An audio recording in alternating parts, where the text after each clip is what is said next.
There will soon be a new face around the horseshoe at Waterloo Regional Council. Councillors have voted to appoint the runner-up in the 2022 election, Matt Rodriguez, to the seat that became open when Rob Deutschmann resigned earlier this year. Let's go to CTV's Krista Simpson now, joining us now with all those details. Krista.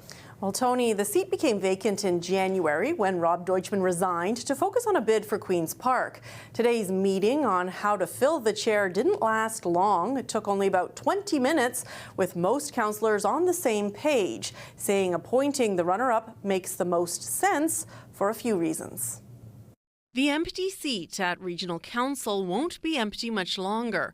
The runner-up in the 2022 election, Matt Rodriguez, will be appointed to the position.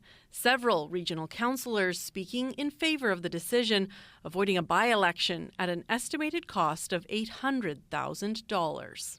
I feel that it's too close to the next election to go into an election.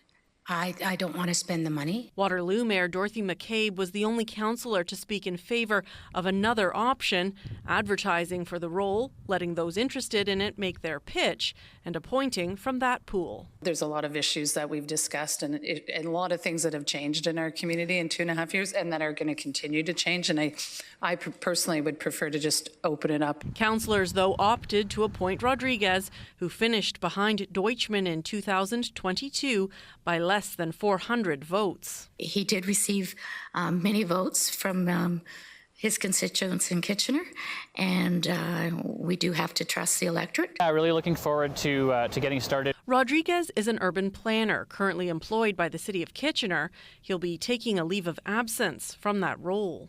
In order to address any conflict of interest or perception thereof, it really is the best decision, both for myself and everyone involved, to proceed with taking a leave. With a year and a half left before the next municipal election and one more budget cycle as part of that, Rodriguez looks forward to bringing his expertise to this new role. There's a number of big decisions coming to council, whether it's related to transit, drinking water, housing and homelessness, and really looking forward to bringing my perspective to that with the time that we have. It's expected that the bylaw formally appointing Rodriguez to the position will be passed at a meeting next week, and he'll be sworn in shortly afterwards.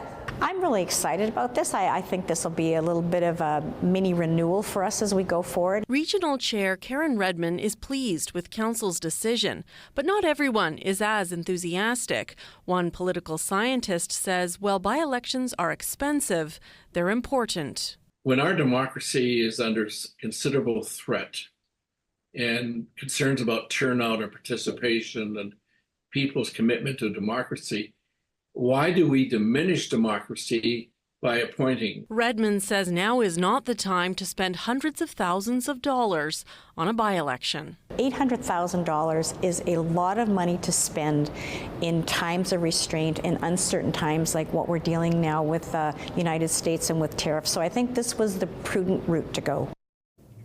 The town of Halton Hills is also dealing with a council vacancy after one of their councillors was elected to Queen's Park.